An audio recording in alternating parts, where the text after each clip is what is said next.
In today's episode, Kathy asks, does anyone see the problem with generative AI consuming all of the entry-level jobs? If you have no junior team, then you have no one to get experience to become a senior person.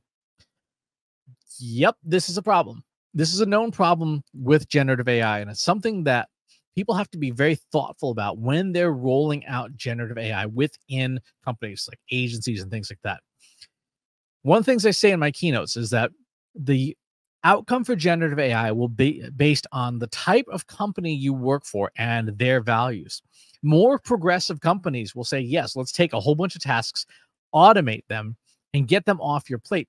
And then for the people who now have fewer tasks to perform, a progressive company will say, great, let's upskill you into using AI, into doing these tasks better so that we can handle more work, we can take on more work, we can get more work done, or double down on the things that machines just don't do well. So, for example, one of the things that in the medical field is a known issue is that doctors and practitioners have to spend a lot of time doing paperwork. If you were to automate the paperwork portion, that doctor might be able to say, instead of saying, look, I can only spend 4 minutes talking to you because I have to spend 22 minutes filling out paperwork, could say, I can spend 26 minutes with you and get to know the problems that you're bringing in much more detail. If you're working in an agency, you might have more time for client meetings, more time for strategy sessions, more time for one-on-ones, more time to manage people better, to help them upskill or to become better workers. At a regressive company, a company that is less progressive, yeah, they're just going to cut headcount as fast as they can. They're going to ditch people and reap the cost savings. And as Kathy points out, that's probably going to bite you in the ass in about 10 years when you no longer have anyone to promote, to replace the people who are at the top who are retiring. They're out, they're done, and you have no bench left. You have like 5 people who work at the agency because you ditched as many people as possible. And as your senior people leave, there's no one to replace them. So one of the things that companies have to think about in their values, in their approach to management, is how important is it to maintain a bench of good people, right? Even if you don't necessarily have a ton of,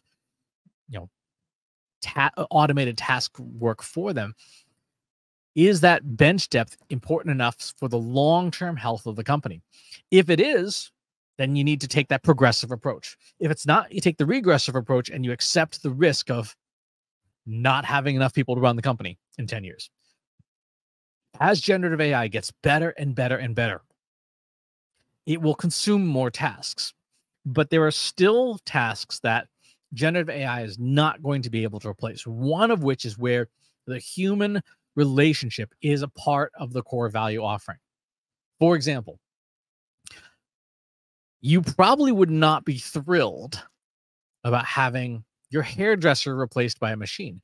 Part of the reason you go to the barber shop or the hairdresser is because you want to have that relaxing experience. Talk to your barber, your hairdresser, your nail stylist, whoever, and shoot the shit with them and stuff like that. That human interaction is part of the value of the relationship. And having a machine do that, it might be cheaper, but it's not quite as good. Imagine going to a bar, right? And it's your favorite bar and your bartender's there. Imagine having that bartender replaced by a robot. You're like, so let me tell you about my week. And the machine might be programmed to have a decent language model, but it's just not the same.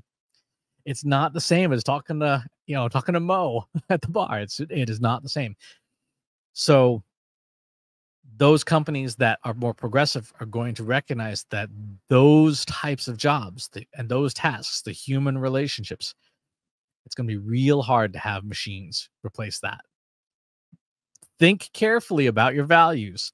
Think carefully about the kinds of companies you work for and who runs them.